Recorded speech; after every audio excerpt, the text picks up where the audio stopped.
So this week, quick cactus update. Still not growing. They probably won't grow, so I've accepted that, moving on with my life. Today, we're back to talking about Simone de Beauvoir's Ethics of Ambiguity. If you go and read the transcript of this, I'm putting the links to the first two parts in there, just in case for some reason you haven't seen it and are interested in it. So, as a little bit of housekeeping, I've been trying to get through part 3, the positive aspect of ambiguity, all at once to talk about it in one of these mini book reports. But part 3 is actually the back half of the book. So, trying to get through all of that has been really hard because it's very dense and I have a lot of other things I'm trying to do. So, instead, I'm going to try and break it down as part 3 is conveniently broken down into several parts. The first part is this section we're going to talk about today called the aesthetic attitude. To really understand this, because this is very as angry as you can get in an existentialist philosophy text, but to understand where that anger is coming from, you've got to remember World War II is a very recent event to Simone de Beauvoir. So, with that background in mind, we're going to begin by putting forward the thesis of her entire section. These 4 pages are very dense, and they have a very strong and central thesis to the ethics of ambiguity. Man never contemplates, he does. That's the quote that I want you to keep in mind as we discuss the rest of the section. The section starts with, I'm going to call it just a refresher. She states every man has to deal with other men. True, right? You exist in the world, other people exist in the world, so on and so forth. Fairly central to existentialism. If you really have questions about that, this is probably not a good part to start in the middle of a book. So, the next key thing is man is free, and you have to accept that. Your choices are yours alone to make, and you have to bear that burden. With those 2 things in mind, she then defines what is the aesthetic attitude. The aesthetic attitude is one that believes no solution is better or worse than any other, and that impersonal version equalizes all situations. It excludes any preference. That's the ivory tower looking down, 5,000-foot view of history. And Beauvoir is not a fan of this attitude, to put it lightly. Using our history example, she says that it's someone who faces history but thinks that they don't belong to history. It's someone who's using this excuse of looking for a deeper truth to exclude themselves from having to make a decision and to ignore the ethics of the situation they're in and to give them an excuse to act or, in many cases, just not act. So, she says that it's true, you can kind of have this attitude about things in the past. You can't choose how to change events in Athens, Sparta, and things like that. But the present is a moment of choice and action. There is no project, she says, which is purely contemplative, since one always projects himself towards something, toward the future. So, in the present, you can't be purely contemplative. Man can't contemplate, he does. Thinking is still an action. Now, keeping in mind World War II, she chooses as her example here an Italian aesthetic, and then very quickly segues into Frenchmen and the 1940s. And these 2 potential let's call them individuals, are who she uses for her examples through a couple pages. And at the very start, she says that your choices you make, you have to make them no matter where you are. She chooses 2 very specific locations. First is a fairly, idyllic situation, the Pacific Blue Isles. But then she also makes sure to say, but it's also true in the worst of places. And she picks Buchenwald, the Nazi concentration camp, as her second example of a place where, yes, you still have to make decisions and you still have to choose and act. And the important thing here is that she goes on, and this is, as I said earlier, about as angry as you can expect from an existentialist philosophy text. And she's very clear that there are certain intellectuals, she says, who sought to keep aloof from the fray and to consider impartially contingent facts which did not concern them, which is basically her saying that, hey, you just ignored reality. She isn't trying to be subtle about this at all.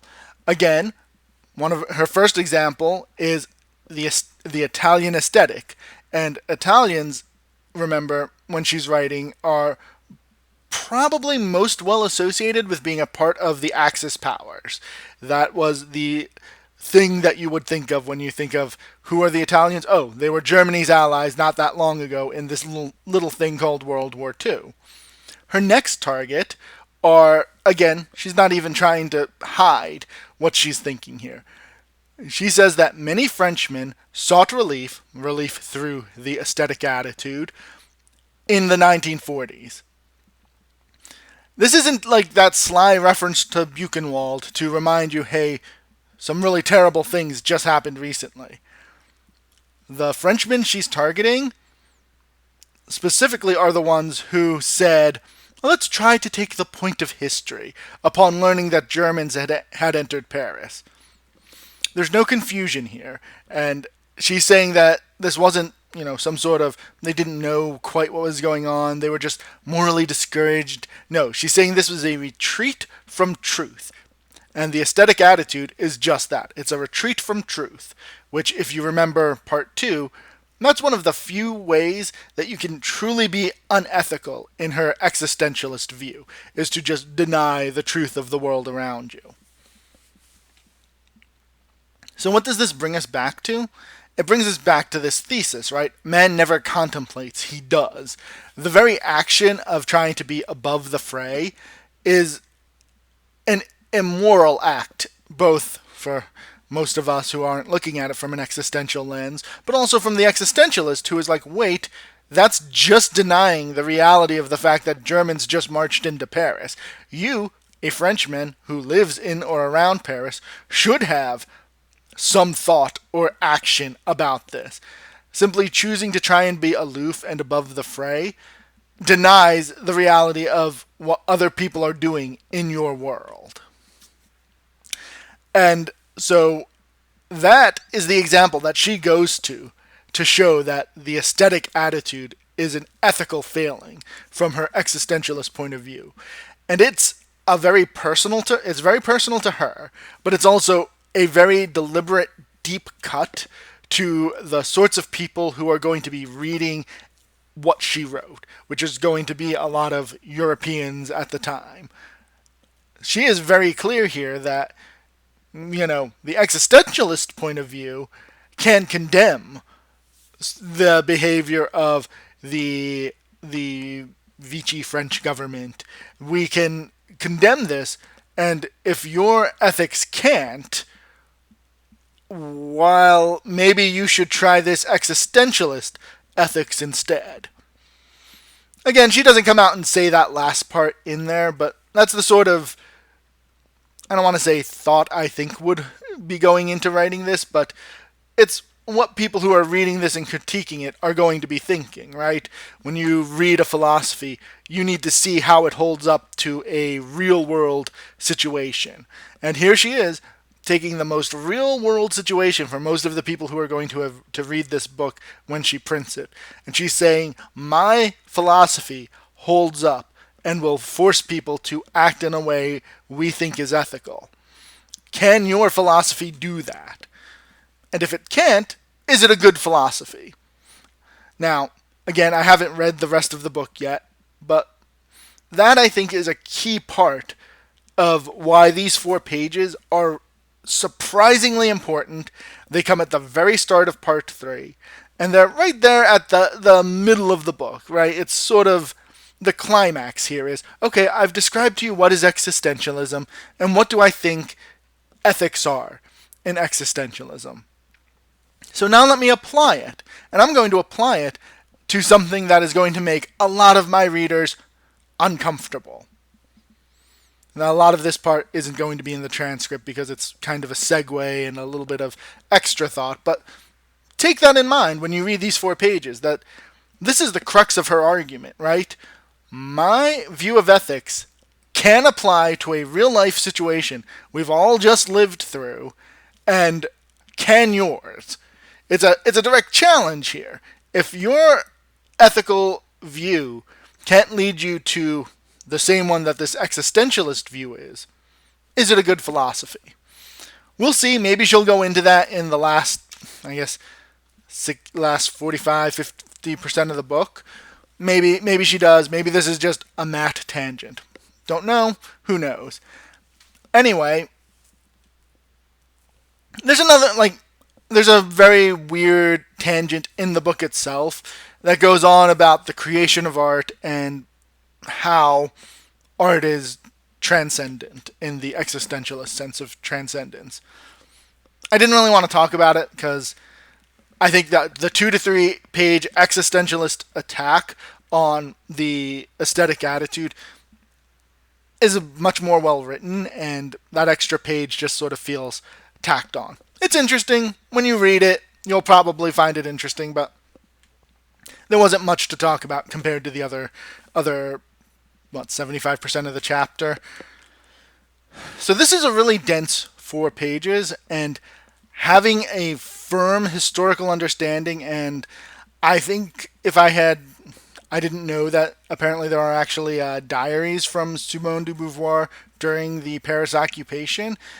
I don't know if they're actually available, they've been published to read, or if they exist for scholars in some library, but I'm willing to bet if you read those diaries, these 4 pages become even more meaningful. And maybe after I'm done this, I'll try and track those down and read those as well, just to get a really good view of where she's coming from. So I appreciated these 4 pages much more on a second reading. In the first reading, you kind of, I don't want to say you miss, but there are some subtle things like the reference to Buchenwald on the first page. By the second and third page, that choice is very clear why it was made, but on your first read, you may not make that connection. The same thing with using an Italian and then a Frenchman. Like, those are very subtle, and in a dense 4 pages, maybe they're not subtle and maybe I just didn't catch it. Either way, it's only 4 pages, read it twice. Our next section is called Freedom and Liberation. It's going to be equally as dense just because that's kind of her writing style, I've come to decide. Like I said, she's more Sartre than Camus when it comes to writing, which may be unfair to use that comparison. But anyway, it's about 18 pages. I don't think I'll be able to cover it next week, but who knows? I didn't think I'd cover this week. Anyway, thank you for listening, and hopefully this has been interesting. Thanks.